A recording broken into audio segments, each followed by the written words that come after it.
జరిగింది. రాజా సింగ్ గారు అసంతృప్తితో వెళ్ళిపోవడం జరిగింది. ఎలా చూస్తా ఉన్నారు వీటిని? జరుగుతూ ఉంటాయండి. అలాగే నాకు కూడా అనుకుంది, నేను కూడా పోవాలనుకుంటా. నేను పోవాలనుకుంటే మా కార్యకర్తలు ఎటు పోవాలా? 50 ఏళ్ళ నుంచి పార్టీకి పనిచేసిన ఎటు పోవాలా? నిరంతరం ప్రాణాలు అర్పించిన నాయకులు ఎటు పోవాలా? ఈ భారతీయ జనతా పార్టీ ప్రాణాలు అర్పించిన నాయకులు కార్యకర్తలు అలా త్యాగం ఎటు పోవాలా? నాకు కూడా అనుకుంది, నాకు కూడా నేషనల్ ప్రెసిడెంట్ కావాలని ఉంది. ఈ పార్టీ దేశం గురించి, ఈ పార్టీ ధర్మం గురించి, ఈ భారతీయ జనతా పార్టీ ఉన్నది ఇదేదో ఫ్యామిలీ పార్టీ కాదు. కాబట్టి భారతీయ జనతా పార్టీలో సరైన నిర్ణయం తీసుకుంది. రాష్ట్ర నాయకుడిగా రామచంద్రరావు గారిని మించిన అర్హుడు లేడు. ఈరోజు 51 సంవత్సరాల నిరంతర ప్రయాణం, 50 సంవత్సరాల సుదీర్ఘ అనుభవం ఉన్న నాయకుడు. ఒకసారి ఎమ్మెల్సీగా చేశాడు, ప్రజా ఉద్యమాలు నిర్మించాడు, మేధావి వర్గంతో కనెక్ట్ అయ్యిండు, సామాన్య కార్యకర్తలు కనెక్ట్ అయ్యిండు.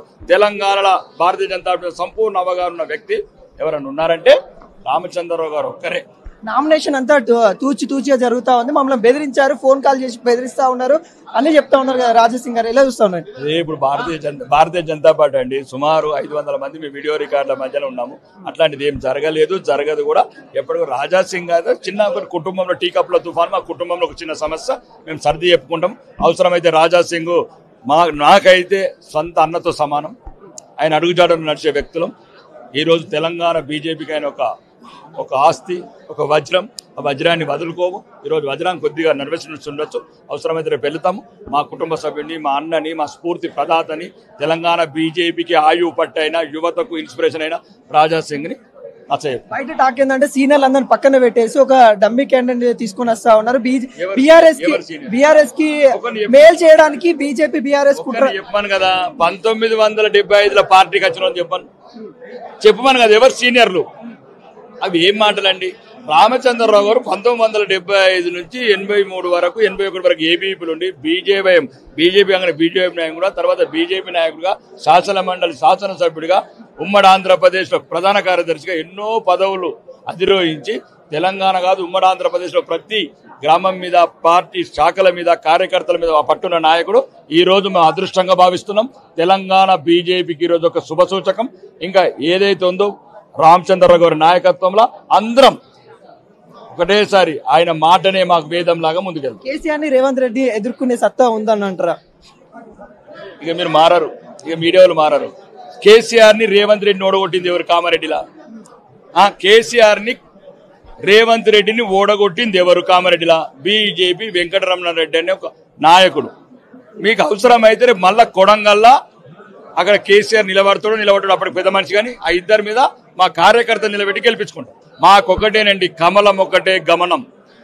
మీరు అనుకుంటున్నారు, మీరు కామారెడ్డి ఎన్నికనే భవిష్యత్తు తెలంగాణకు సూచిక. భవిష్యత్తులో వచ్చేది బీజేపీ ప్రభుత్వం. కేసీఆర్ ని రేవంత్ రెడ్డి సబ్కు సబ్ హరాకే గర్పే బేజ్. బీజేపీ కార్యాచరణ ఏ విధంగా ఉండబోతుంది స్థానిక ఎన్నికలలో? అది నిరంతరం ప్రయాణం అంటే ఒకరే రామచంద్రరావు నాయకత్వం ఇంకా స్ఫూర్తిగా పోతాం. ఇంకా మంచి అవగాహన ఉంది ఆయనకు. మనదాకా ఆయన ఇన్ఛార్జ్ ఉన్నారు కాబట్టి మంచిగా అందరం రెడీ ఉన్నారు. పార్టీలు ఎప్పుడెప్పుడైనా ఎన్నికల గురించి చూస్తున్నాము. ఈ మాయదారి కాంగ్రెస్ ప్రభుత్వం ఎప్పుడు ఎన్నికలు పెడుతుందో, దమ్ము లేని చేవలేని ప్రభుత్వం వెయిట్ చేస్తుంది. బీసీ నినాదం ఘనంగా వినపడుతుంది కానీ ఓసీకి ఇవ్వడానికి కూడా ఖండిస్తా ఉన్నారు చాలా మంది. భారతీయ జనతా పార్టీలో బీసీలు, ఓసీలు, ఏసీలు అన్ని తర్వాత ఉంటాయండి. బీజేపీలో భారతీయ జనతా పార్టీలో హిందువులు మాత్రమే ఉంటారు. దయచేసి ఆ హిందువులను ఐక్యత చేయడానికే ఈ పార్టీ పుట్టింది. రకరకాలు ఉంటాయి. ఎప్పుడు ఎవరు అవసరం, బీసీలు, ఎస్సీలు రకరకాల అవసరం. బీసీ ఇప్పుడు కేంద్ర మంత్రిగా ఉన్నాడు, బీసీ ఎంపీగా ఉన్నాడు, ఈటెల రాజేందర్ గారు ఉన్నారు. వీళ్ళు చాలా మంది బీసీ ఎంపీలు ఉన్నారు, ఎమ్మెల్యేలు ఉన్నారు. కాబట్టి ఇవన్నీ కాదు. రాబోయే రోజులలో బీసీలకు కూడా ప్రధాన ప్రాధాన్యత ఉంటుంది. మా దగ్గర ఉన్నదంటే మెజార్టీ శాసనసభ్యులు, మెజార్టీ పార్లమెంట్ సభ్యులు బీసీలు, ఎస్సీలు మాత్రమే. ఎప్పుడు కూడా బీసీలకు, ఎస్సీలకు, ఎస్టీలకు ప్రాధాన్యత ఉన్న పార్టీ ఏదైనా ఉందంటే భారతీయ జనతా పార్టీ మాత్రం.